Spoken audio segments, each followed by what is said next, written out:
काफ़ी 2-2.25 घंटे जारी रही। इस दौरान तोशाखाना 2 में ट्रायल जो हो रहे थे उसमें भी मैंने बतौर वकील पार्टिसिपेट किया। तो जब मैं खान के पास पहुंचा तो ऐन उसी वक्त मेरी गैबत उनके सामने हो रही थी कि मैं पहुंच गया। और ये गैबत का लामतनाही सिलसिला है।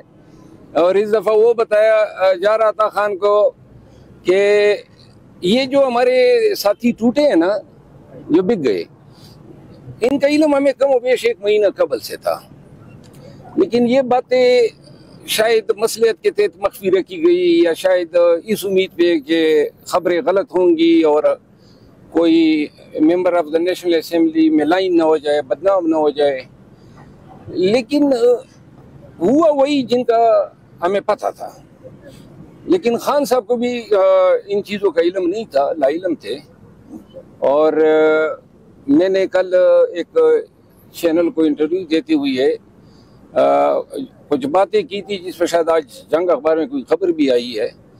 तो उनको जवाब बना के कहा गया था, खान साहब को बताया जा रहा था। तो मैंने खान साहब को कहा, मैंने कहा मैं तो थक गया हूँ, ये बजाय इसके कि कोई मियाँ साहब के कबूतर का जिक्र करे, मेरा ही इन्होंने जो है मुसलसल सारी तोपों का रुख मेरी तरफ होता है। तो फिर आज खान साहब से तफसीली बात हुई, सलमान अकरम राजा साहब, बैरिस्टर गौर साहब और ये दीगर तमाम साथी मौजूद थे। तो मैंने खान साहब को 2 टोक अल्फाज में कहा कि एहतजाज में मुझसे कोई काम नहीं लिया जा रहा है, और एहतजाज का जो ये अंदाज है वो मतलब है कि कोई मैं मुतमईन नहीं हूँ, क्योंकि ये असल मानों में सही एहतजाज इस तरह नहीं होते हैं। अब एहतजाज हम उस नहज पे, उस मकाम पे पहुँचे हैं जहाँ एक ही एहतजाज होना चाहिए। आप किश्तियाँ जला के जाएं, 2 टोक अंदाज में आपका मौक़िफ़ हो कि अब एहतजाज होगा, डी चौक पे होगा, धरना होगा, चाहे वो 10 दिन चले या 100 दिन चले। लेकिन ये आपने नीयत बनानी है कि अब हमने डी चौक पे धरना दे के खान की रिहाई के लिए, फ्री खान ना हो। ये भी मैंने खान को कहा कि हमारा फिल वक्त 1 पॉइंट एजेंडा होना चाहिए। और बहुत सारी बातों से खान साहब ने इत्तेफाक किया, माजी में भी कर जाते हैं, अहकामात भी दे जाते हैं, लेकिन बाद में उन पर अमल दरामद नहीं होता है। मैंने खान साहब को मिसाल दी, मैंने कहा कि 22 अगस्त को जब जलसा था तो इससे पहले हमने मीडिया पे बड़े बुलंद बांग दावे आप सबके सामने किए कि अगर जलसा नहीं हुआ तो जो है चूड़ियाँ पहना देगी वो। अब अगर हमें पता होता कि मौखर होना है तो हम ये बातें किस तरह करते, लेकिन चूंकि अनबोर्ड ही नहीं थे, तो मैंने कहा आइंदा अगर कोई एहतजाज होगा और हम ऐसे बुलंद बांग दावे करते ही नहीं है जो पूरे ना कर सके। लिहाजा फिर जो बाद में हमने वीडियोस वगैरह बनाई, हमने कोई ऐसे दावे नहीं किए, क्योंकि मोहतात हो गई, चीज़ें हमारी हाथ में नहीं होती है, तो ऊपर से क्या दावे कर सकते हैं। खान ने आज इत्तेफाक किया कि एहतजाज की। और दूसरा मैंने अली अमीन खान के हवाले से बताया, मैंने मिसाल बेटी हुई थी, मैंने कहा कि बेशक उसका बड़ा अच्छा किरदार है, बड़ी अच्छी उसने डिलीवर किया है, उसके बयानात बड़े आला हैं, और फिर एहतजाज में जो किरदार हैं वो अकलोत अली अमीन खान का है। तो लिहाजा खान साहब ने एक बात कही जो खान साहब की राय थी कि अली अमीन अगर डी चौक में जो गिरफ्तारी से बचने के लिए उन्होंने जो कोशिशें की, शायद गिरफ्तार होने की सूरत में ये बात इंतजामिया के गले पड़ती। तो अली अमीन खान को मैंने ये कहा कि जी चीफ मिनिस्टर हैं, एक सूबे को रिप्रेजेंट कर रहे हैं, कल गवर्नर आज लगाएंगे तो जवाब ये बनाएंगे कि रोज़ाना वसाइल का इस्तेमाल करके इधर चढ़ दौड़ते थे।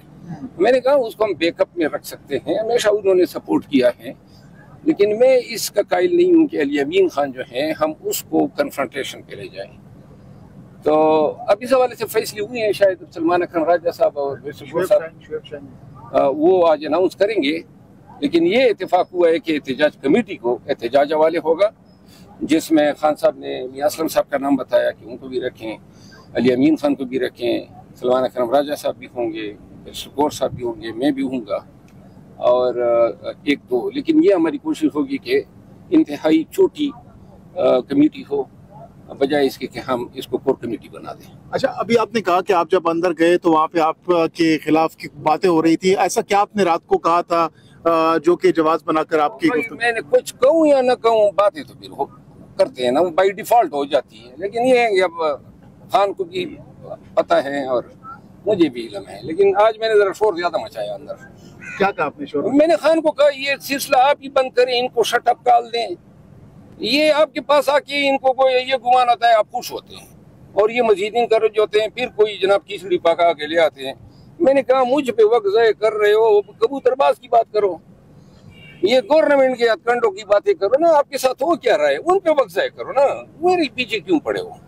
इसके अलावा सर, पिछली दफा जो इमरान खान ने कुछ खबरें चली थी कि डांट दिया था बैरिस्टर गौर को, इस दफा भी किसी को इस तरह की नहीं, आज तो खान साहब का बड़ा कहते हैं कि मैंने मिलिट्री कोर्ट्स का क्लास ख़त्म कराया है।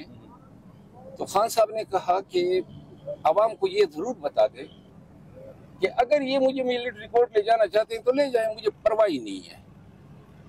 और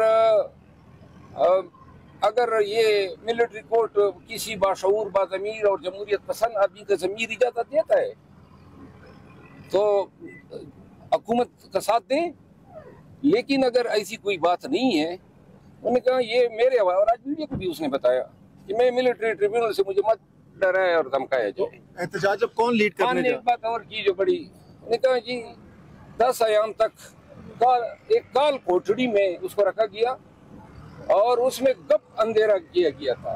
कहते हैं मैंने 10 दिन दुनिया से कट के गुजारे हैं और खान साहब की राय में ये डी चौक धरने के बाद का शख्साना था, वाकयात का शख्साना था। कहते हैं न किताब थी, न कोई रोशनी की कहीं झलक थी और कैद तन्हाई थी, और इस पे जो अफसोस हम कर सकते हैं। खान साहब ने कहा मुझे ये फिक्र थी कि मुझसे कहीं ज्यादा बदतर जो ट्रीटमेंट हो बुश बीबी के साथ। अच्छा, जो एहतजाज है कौन लीड करने जा रहे हैं और कब से स्टार्ट हो रहे हैं दोबारा से एहतजाज?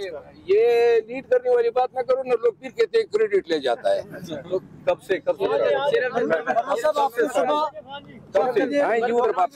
क्या इस मुलाकात में अलीमा खान साहिबा भी मौजूद थी जो आज आप? अब ये सब मौजूद थे, बीबी साहिबा भी थी। नहीं तो एहतजाज कब से स्टार्ट होंगे ये, तो इसकी कोई डेडलाइन